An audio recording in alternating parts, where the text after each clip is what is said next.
Capítulo 11. Pero no perecerá ni un cabello de vuestra cabeza.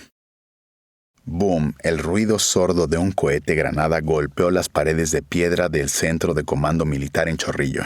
Probé el polvo y pude oler el polvo ardiente que explotó justo afuera de mi ventana.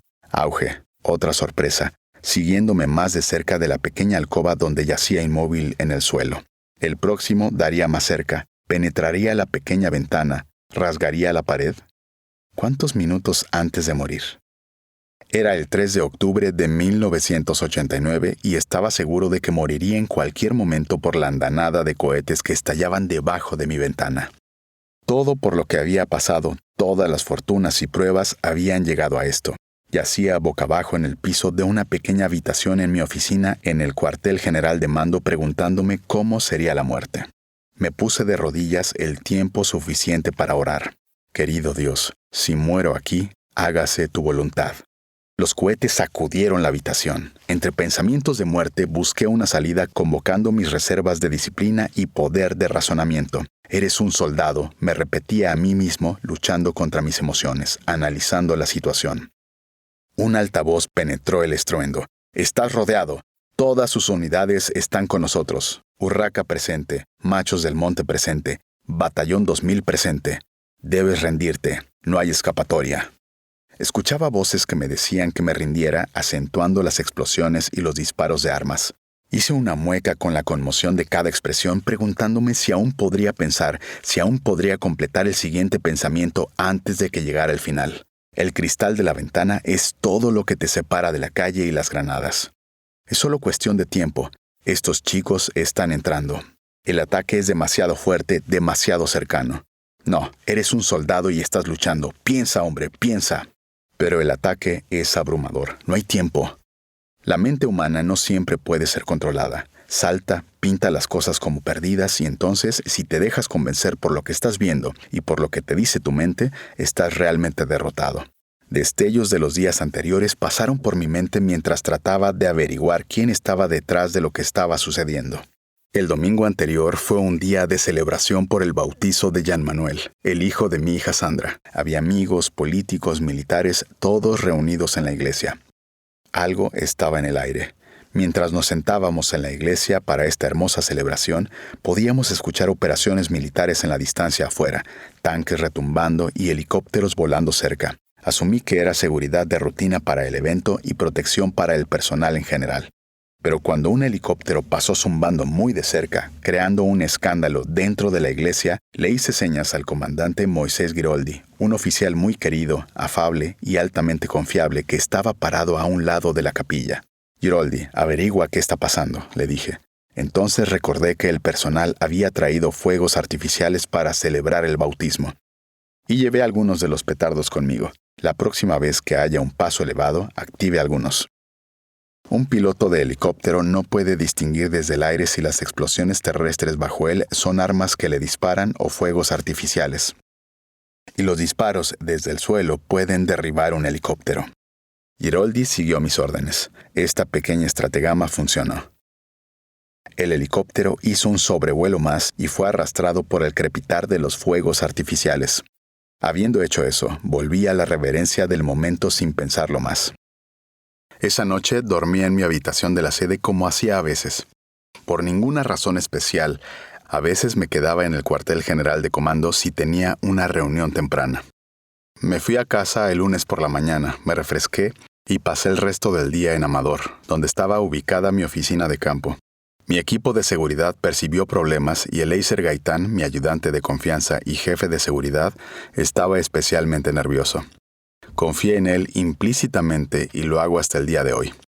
Era muy inteligente, formado en la Academia Militar Argentina, un excelente oficial de inteligencia. Había estado en la UESAT, Fuerzas Antiterroristas, y luego transferido a mi destacamento de escolta personal.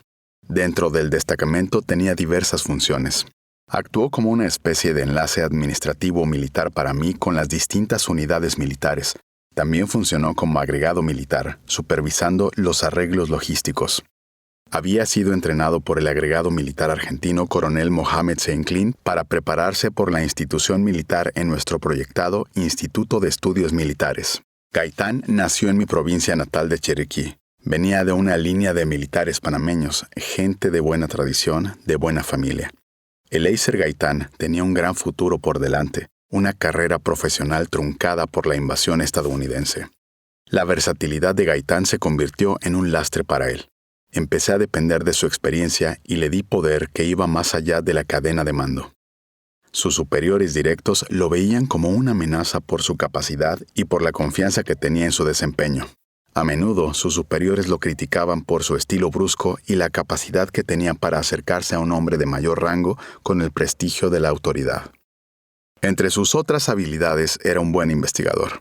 Así fue que antes del golpe de octubre desconfiaba mucho.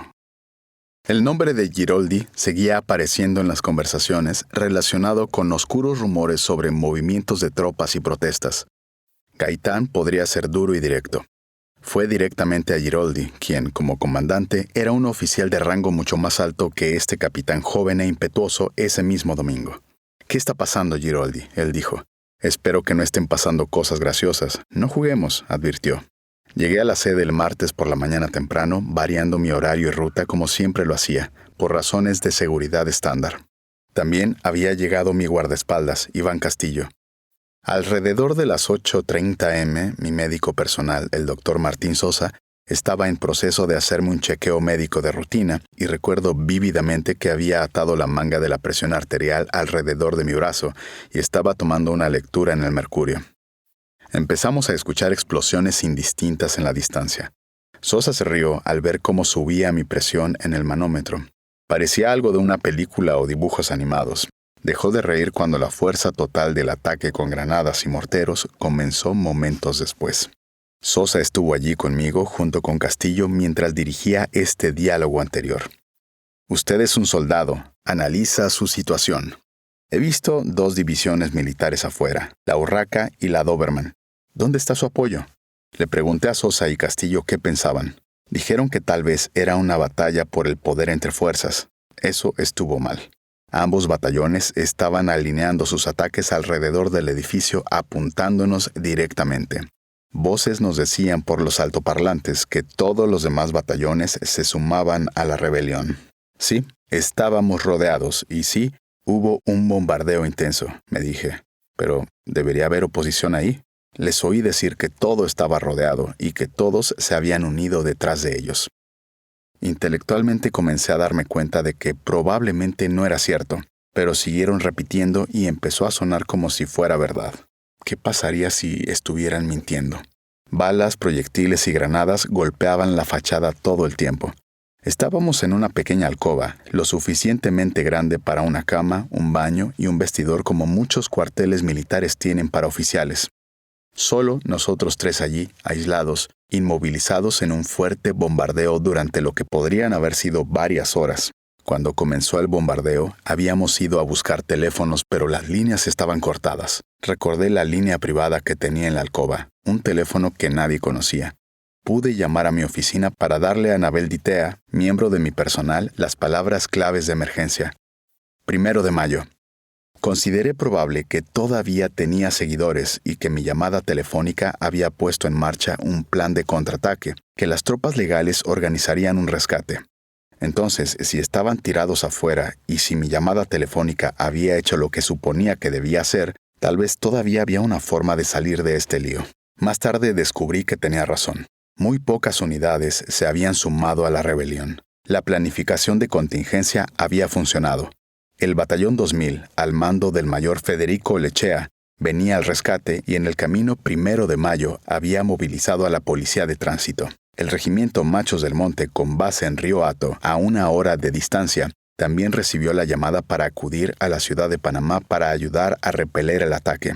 La fuerza principal del regimiento voló al aeropuerto de Paitilla y ahora estaba cerca del centro de acción. Todos eludieron a los estadounidenses, cuyo vacilante apoyo al golpe nos ayudó a recuperar el control.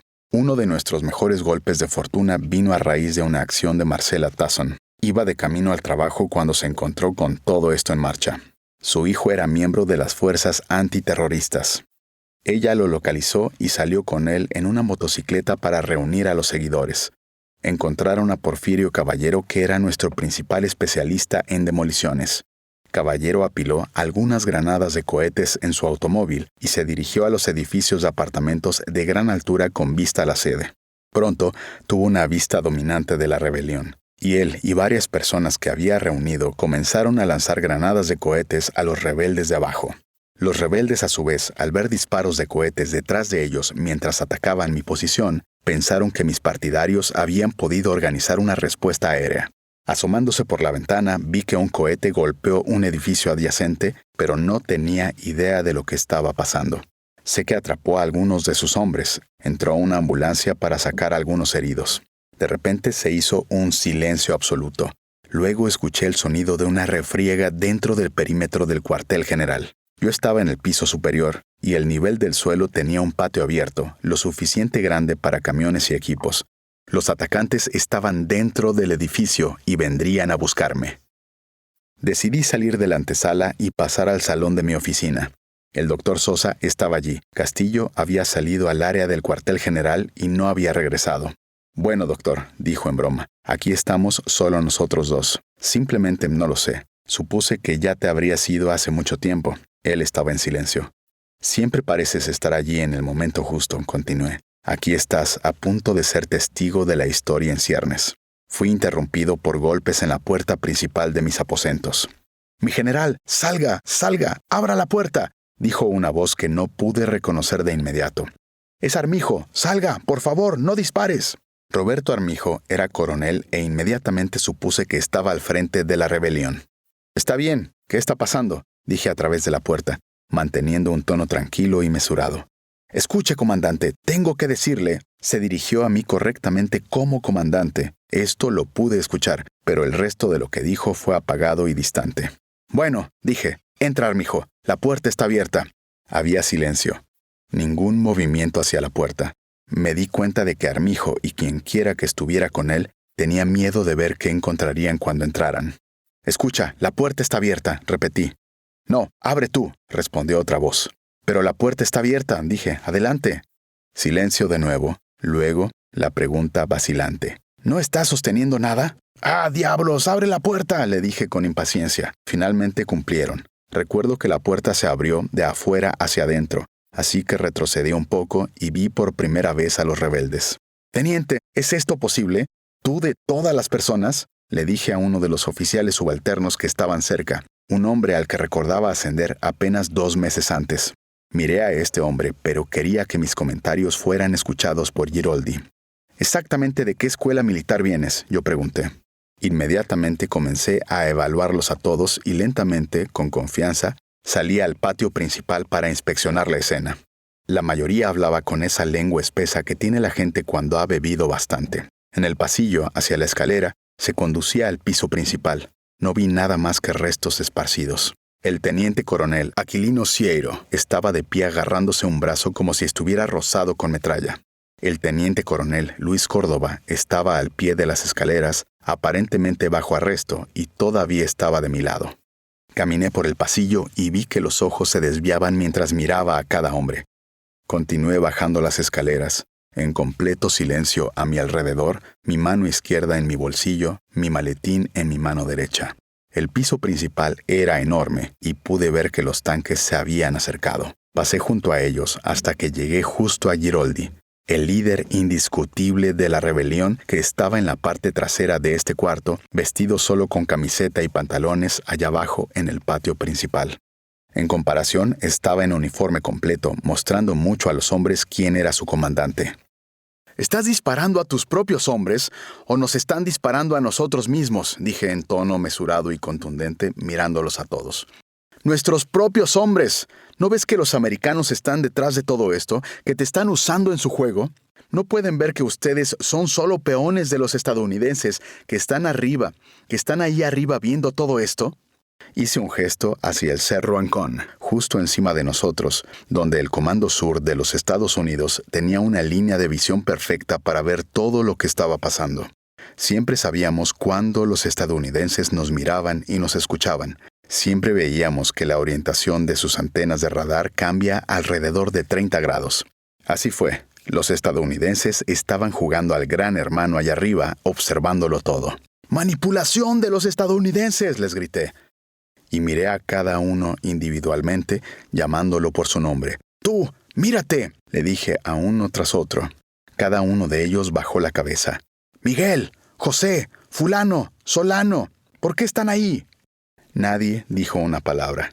Estuve caminando todo el tiempo sin obstáculos fuera del área principal hacia la calle donde estaban los tanques e hice lo mismo con los comandantes de los tanques, hablando con cada uno. Pude ver que no había un liderazgo firme. Estaban confundidos. Me volví hacia Giroldi. No estaba borracho como obviamente lo estaban muchos de los soldados. Se quedó allí, firme pero nervioso. Parecía muy pálido y su concentración estaba actuando, curvando su labio involuntariamente. «Comandante, debe comprender. Te están culpando de lo que nos está pasando estos días. Estoy muy preocupado por ti. Sé un ejemplo para nosotros. Muéstrale. Porque sin ti los hombres no pueden funcionar y este país no puede ir a ninguna parte». Palabras extrañas e inconexas del líder de un golpe. No tenía sentido. «Por favor», continuó, «vamos a entrar». Fuimos a un área donde todos los oficiales rebeldes habían aislado a un grupo de mis hombres más cercanos, incluida una docena de miembros de la unidad de escolta, obligándolos a tirarse al suelo boca abajo. Entre ellos estaba Castillo, quien había sido rápidamente detenido por los rebeldes cuando salía de mi oficina en busca de una vía de escape. Vi a Gaitán allí tirado en el suelo. Lo habían agarrado cuando intentaba venir a mi ayuda. Rodolfo Castrellón quería usar un helicóptero para ayudarme, pero también fue capturado. Recuerdo el miedo en los ojos de los rebeldes. Ninguno de ellos pudo devolverme directamente la mirada. Nadie me tocó ni cambió su tono cortés y deferente al dirigirse a mí. Me dio una medida de mi posición y mis posibilidades. Lejos de la sensación de estar perdido al borde de la muerte, y ahora lentamente podía dominar y ejercer mi voluntad. Empecé a retomar el mando. Podía sentir el cambio de marea, el poder de la situación volviendo a mi lado. Miré alrededor e hice un gesto a los hombres que estaban delante de mí. «Ok, está bien, negociemos. ¿Qué es lo que quieres?» Giroldi tartamudeó y no dijo nada. Quería consultar en privado con Cieiro y Armijo, siguiendo la cadena de mando, aunque estos oficiales superiores eran en ese momento sus prisioneros. Se hicieron a un lado y discutieron un poco fuera del alcance del oído. Armijo finalmente se acercó entregando el mensaje a Giroldi. «Todos los que hayan cumplido su mando deben retirarse», dijo Armijo. «De acuerdo», dije, sabiendo que esperaban que yo discutiera, ya que estaba en la lista de personas que pronto se jubilarían. ¿Qué otra cosa? Simplemente me miraron. Luego se alejaron y comenzaron a discutir entre ellos. Cuanto más se hablaba, más obvio se hacía que no estaban en una posición militar tan fuerte como esperaban. Mis propias unidades aún estaban libres fuera del perímetro. Los rebeldes se estaban comportando desenfrenadamente. Habían comenzado a burlarse de sus cautivos, mis hombres tirados en el suelo. En particular, Gaitán estaba teniendo problemas. Lo habían capturado afuera, lo arrastraron adentro y periódicamente lo pateaban en las costillas. Javier Licona, capitán de caballería, tenía un odio especial por Gaitán. «Tú, Gaitán, fuiste un gran hombre anoche», advirtiéndonos que no intentáramos nada. Licona arrastró a Gaitán delante de todos, lo tiró al suelo y allí mismo lo iba a asesinar. Corrí y me empujé entre los dos hombres, quedando cara a cara con Licona. No tenía armas, nada. Un hombre frente a otro. «Tendrás que dispararme antes de dispararle a él», dije, señalando a Gaitán en el suelo. Licona me miró por un instante, desvió la mirada y retrocedió. Salió del edificio. Más tarde supe que corrió directamente al Comando Sur suplicando ayuda. Las fuentes nos dijeron que la súplica de Licona obtuvo una respuesta sarcástica del general Mark Cisneros, jefe de las fuerzas del Ejército de Estados Unidos en el Comando Sur. «Bueno, capitán», dijo el general mexicano-estadounidense de una manera florida y dulce como la sacarina. «Llegas un poco tarde. Tú y tus queridos amigos ya están rodeados abajo. No hay nada que podamos hacer para salvarlos ahora». Licona huyó. Algo cambió en la habitación.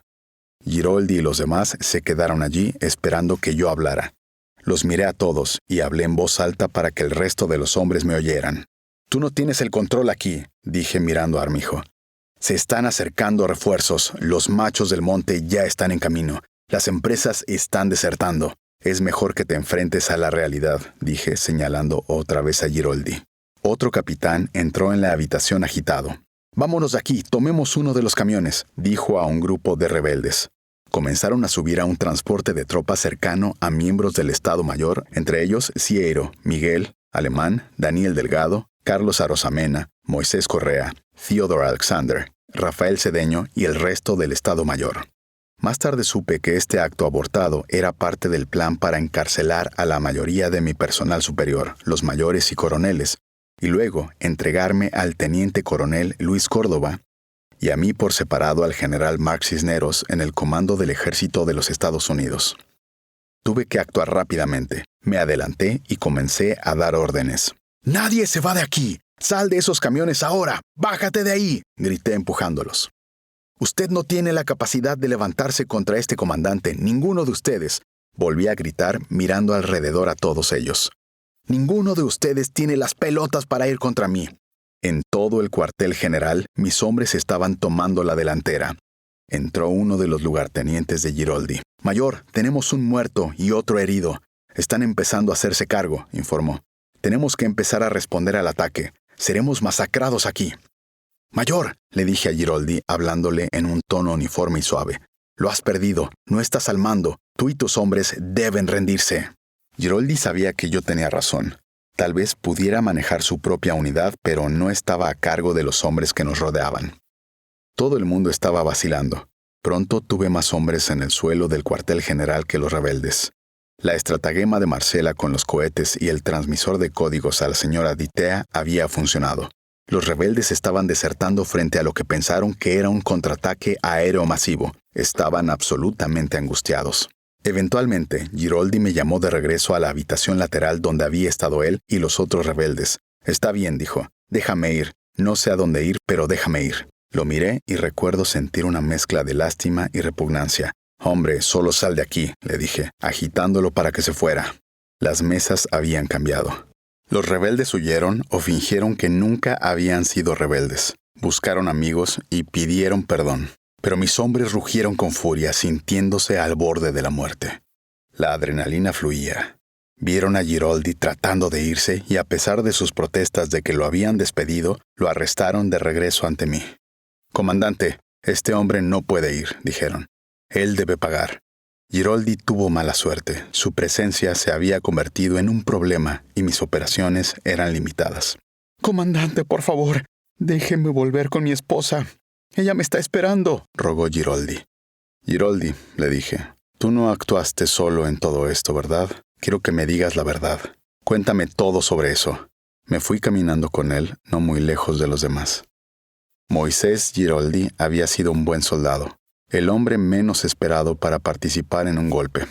De hecho, había sido fundamental para sofocar el intento de golpe de 1988 de Macías, Villalaz y compañía.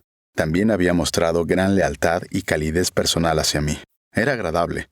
No hablaba en exceso y cuando lo hacía era con precisión, muy despacio. Él había estado cerca de mí durante algún tiempo. No solo había sido el padrino de su boda no más de un mes antes, sino que mi esposa fue fundamental en la programación de la ceremonia. Giroldi y su novia, Adela Bonilla, vivían juntos desde hacía algún tiempo. Giroldi era el tipo de oficial que disfrutaba de la camaradería. Cada vez que se presentaba en la sede central, se aseguraba de venir a visitarme y pasarlo bien. La charla no fue personal, sino sobre asuntos militares. Consideré mi relación con Giroldi como una asociación relajada, confidencial, cordial, respetuosa. Era difícil pensar que ahora era el líder de un golpe en mi contra, especialmente con la deferencia que seguía mostrando. Obviamente estaba nervioso y con algún tipo de medicación, lo que hizo que sus ojos parpadearan incontrolablemente. Pero me trató adecuadamente durante todo el intento de golpe y nunca me amenazó personalmente durante todo este levantamiento, aunque algunas personas afirman que ese fue el caso. Nunca me puso una ametralladora en la cara, nada por el estilo, y a diferencia de algunas versiones, nunca apunté con un arma a él ni a nadie más allí. A nuestro alrededor había soldados borrachos, algunos más borrachos que otros. No Giroldi. Fue respetuoso y nunca llevó un arma durante el levantamiento. Me había dicho que un médico había estado tratando a Giroldi por hipertensión, pero estaba tomando anfetaminas contra todo consejo médico.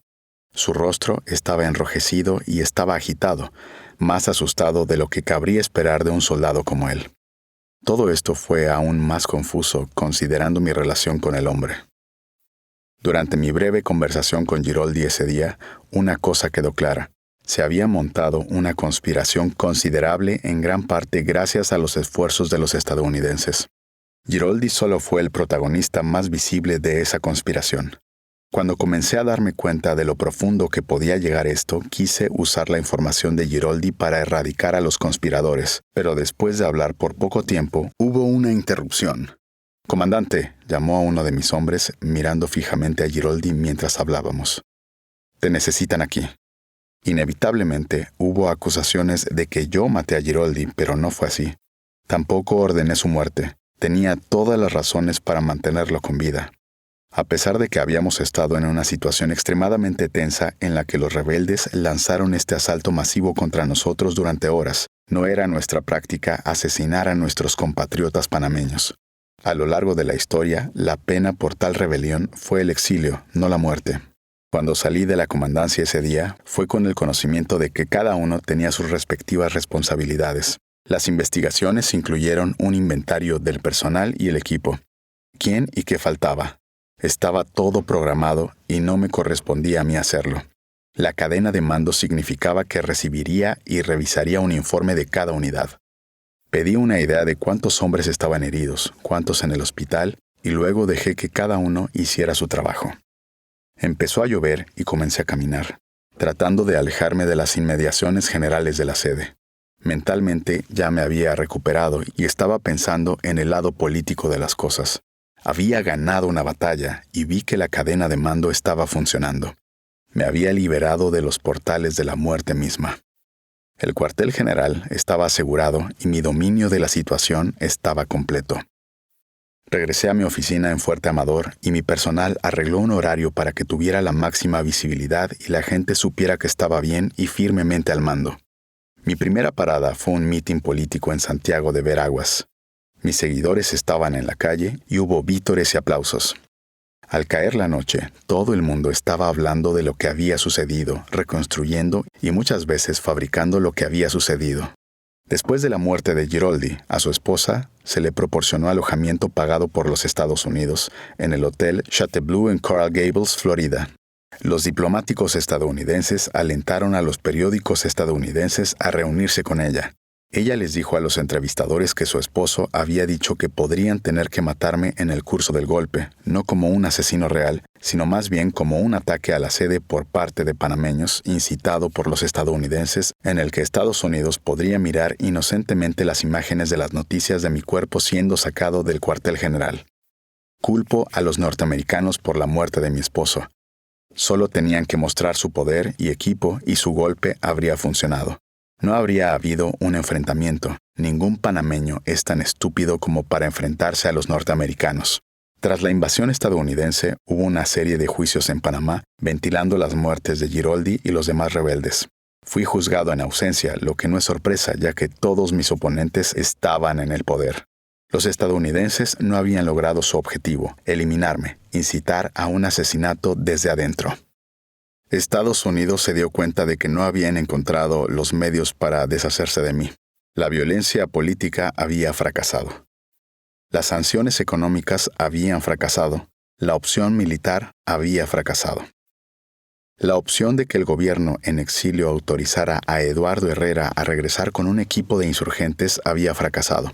Todas estas opciones, concebidas y pagadas por los establecimientos del gobierno de los Estados Unidos con dólares de los impuestos estadounidenses, habían fracasado.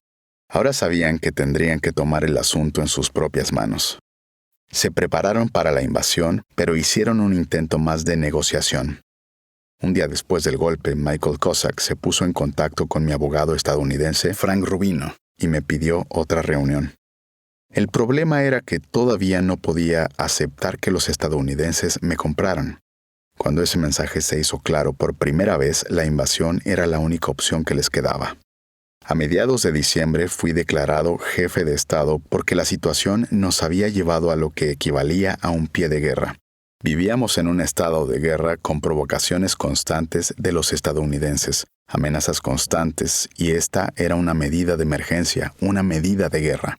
Esto es lo que repetí el 15 de diciembre de 1989. Mis palabras fueron tergiversadas por la administración Bush, que buscaba todas las justificaciones posibles para invadir Panamá. Le dije que existía un estado de guerra porque estábamos sitiados, pero no era una declaración de guerra. El discurso fue aprobado por Estados Unidos, que hizo la absurda afirmación de que yo estaba declarando la guerra. Lo mismo ocurre con la otra imagen mía de esa época, mi aparición en una reunión de historiadores latinoamericanos durante la cual me entregaron el machete que usaban los soldados que luchaban por la independencia con Simón Bolívar en Ayacucho, Perú, en el siglo XIX. A este congreso anfictónico de agosto de 1988 asistieron delegados de todos los países tocados por la marcha independentista de Bolívar. El machete es el símbolo de los hombres que luchan por liberar a las Américas del dominio español. En Panamá es el símbolo del campesino, del derecho al trabajo del campesino y de su trabajo en la selva. Lo levanté en alto como símbolo orgulloso de independencia latinoamericana y panameña.